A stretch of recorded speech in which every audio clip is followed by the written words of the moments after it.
যে আকাঙ্ক্ষা নিয়ে আমরা নেমে এসেছিলাম, যেই পরিবর্তন আমরা দেখতে চেয়েছিলাম, সেই পরিবর্তন আমরা এখনো দেখতে পাচ্ছি না। ফ্যাসিবাদের সময়, শেখ হাসিনার সময় যেই ভয়ের সংস্কৃতি তৈরি হয়েছিল, সেই ভয়ের সংস্কৃতির বিরুদ্ধে গিয়ে এই গণঅভ্যুত্থান তৈরি হয়েছে।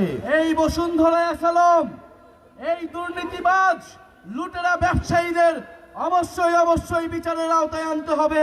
আমাদের পূর্ববর্তী বক্তারা বলে গেলেন, জুলাই গণঅভ্যুত্থানে যে আকাঙ্ক্ষা নিয়ে আমরা নেমে এসেছিলাম, যেই পরিবর্তন আমরা দেখতে চেয়েছিলাম, সেই পরিবর্তন আমরা এখনো দেখতে পাচ্ছি না।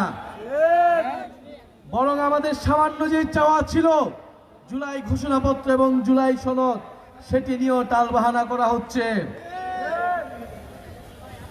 আপনাদের ক্যাপ্টেন হাসনাত আব্দুল্লাহ বলে গেলেন, এই যে মাফিয়া বসুন্ধরা গ্রুপ বাংলাদেশের মিডিয়া, রাজনীতি, অর্থনীতি সবকিছুকে নিয়ন্ত্রণ করেছে, জনগণকে জিম্মি করেছে, মানুষের টাকা লুট করেছে, ব্যাংকগুলোকে লুট করেছে। সেই বসুন্ধরা গ্রুপের আমরা বিচার চাই। এই বসুন্ধরা আসালম, এই দুর্নীতিবাজ লুটেরা ব্যবসায়ীদের অবশ্যই বিচারের আওতায় আনতে হবে। এবং এখনো এই গণঅভ্যুত্থানের পরেও এই সকল মাফিয়া লুটেরা ব্যবসায়ীদের যারা রাজনৈতিক আশ্রয় দিচ্ছে, সমর্থন দিচ্ছে, তাদেরকেও প্রত্যাখ্যান করতে হবে। রাজনৈতিক সমর্থন ছাড়া এরা এখনো টিকে থাকার সুযোগ পেত না। এবং অন্তর্বর্তী সরকারকেও এই সকল মাফিয়া লুটেরাদের প্রতি কঠোর পদক্ষেপ গ্রহণ করতে হবে। যারা জনগণের টাকা লুট করেছে, যারা ব্যাংক লুট করেছে, গণঅভ্যুত্থানের পরেও তারা কিভাবে এখনো তাদের মিডিয়া কিভাবে জনগণের বিরুদ্ধে, গণঅভ্যুত্থানের বিরুদ্ধে কথা বলতে পারে। প্রিয় সিরাজগঞ্জবাসী, এই জুলাই গণঅভ্যুত্থানের পরে আমরা বলেছিলাম যে একটি বৈষম্যহীন বাংলাদেশ আমরা করব। তরুণদের নেতৃত্বে একটি বাংলাদেশ তৈরি করার স্বপ্ন আমরা দেখি এখনো। আপনারা যারা মুরব্বীরা রয়েছেন, আপনারা যারা মা বোনেরা রয়েছেন, আপনাদের কাছে আমরা দোয়া চাইতে এসেছি, সমর্থন চাইতে এসেছি।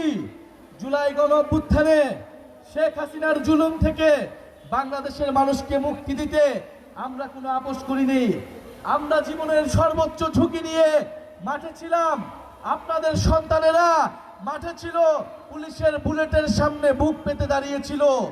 এখন আমরা যারা জীবিত আছি, আপনারা যারা জীবিত আছেন, আপনার আমার দায়িত্ব সেই সকল মানুষরা যারা শহীদ হয়েছে তাদের আকাঙ্ক্ষাকে বাস্তবায়ন করা, তাদেরকে সেই প্রকৃত মর্যাদাটা দেওয়া।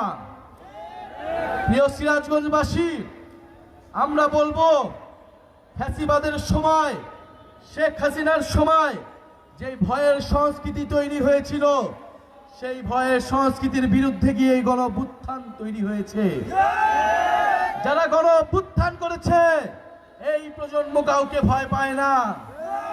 যারা পুলিশের বুলেটের সামনে থেকে ফিরে এসেছে, যারা নির্ঘাত মৃত্যুর মুখ থেকে ফিরে এসেছে, তারা কাউকে ভয় করে না, তারা কাউকে পরোয়া করে না।